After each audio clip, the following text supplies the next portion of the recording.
Alright, we have been boiling the wort for about half an hour now. It's done. It's ready to be put in the primary fermenter. So, let's turn the oven off. Take this lid off.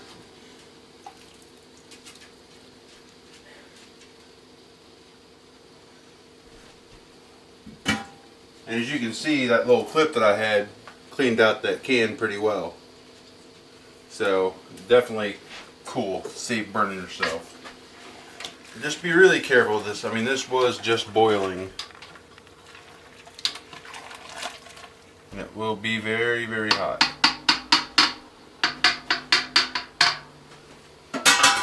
And I got my sanitizer solution in here. Take up my airlock and get that ready.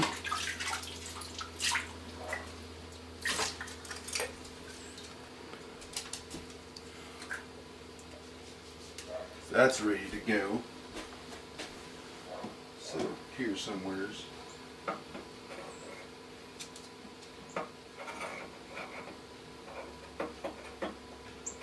If it'll stay.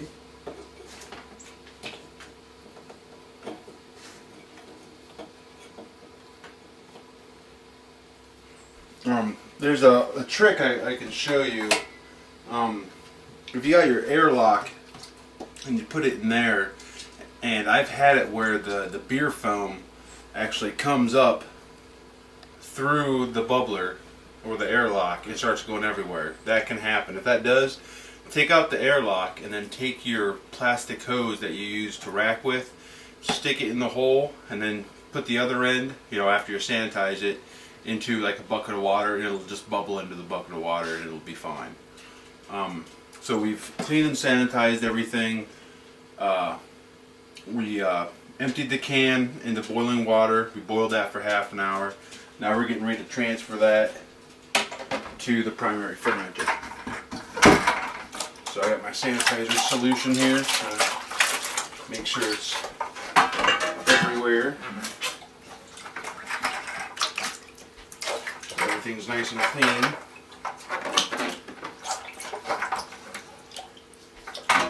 Dump that out.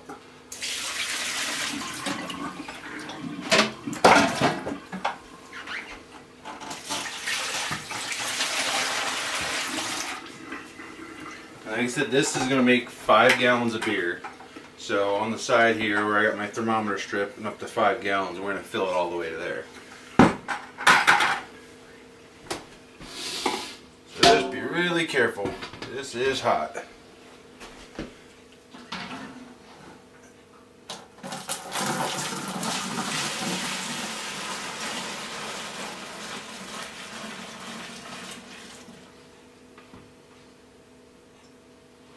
Alright.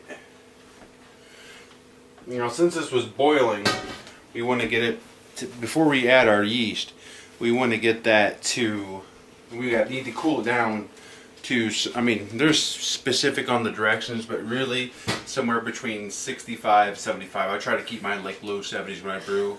And it's different temperatures for different kinds of brew, whether you're brewing an ale, whether you're brewing a stout or a lager, it's all different. So do your own experimentation, see what you like, see what works, doesn't work.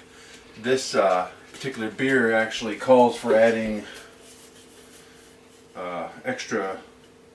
Yeah, we recommend mixing this brew with 500 grams Cooper's light dry malt. You can if you want to. I'm not going to. Try brewing it once with malt, extra malt, one other time without. I'm just going to add some cold water here. Cool this down.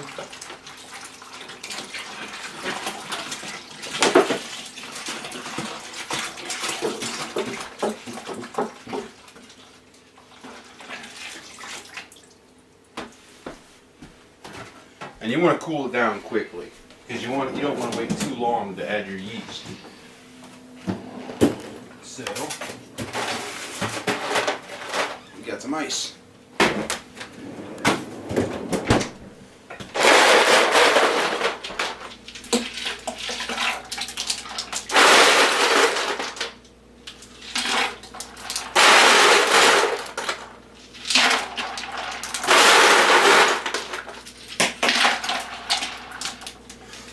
some people will get a what they call a wort chiller,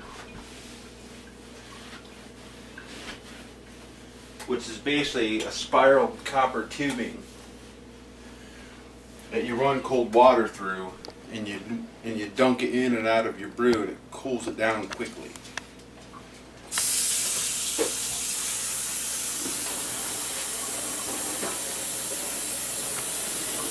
But once I fill this up and top it off at 5 gallons, I'm going to let it sit with the ice and the cold water until I get the temperature, and then I'll pitch my yeast.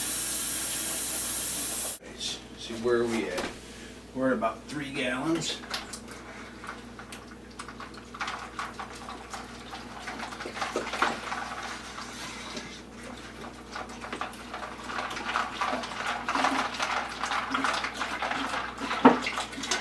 Ice is almost melted.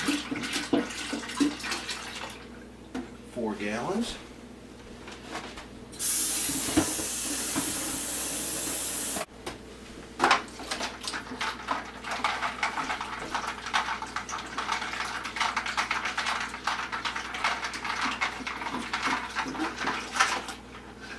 I'm actually not going to do a full 5 gallons. I'm going to leave it a little bit less than 5 gallons, like 4 3/4, just because I like a little bit of a stronger stout. And the more water you add to it, the more it dilutes it, and less water, the stronger it's going to be. So I'm just going to put my top on here,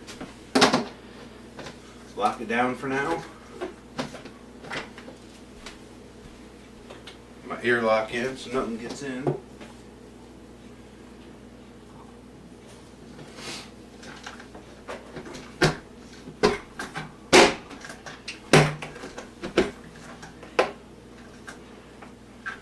And then once that temperature gets down to somewhere between 65 and 75 degrees, what we got here, somewhere in here, then I'll pitch my yeast.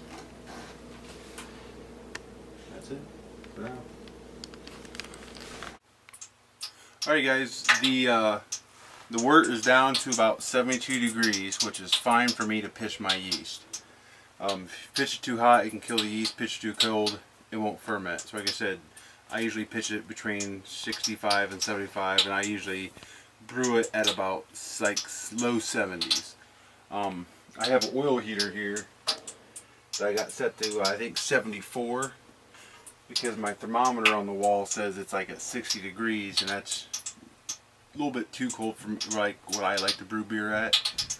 But all we gotta do now is pitch the yeast.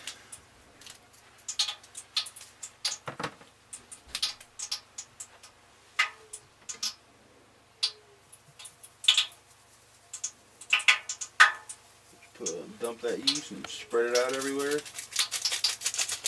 sure you get everything. And basically, just let it go. It takes a week.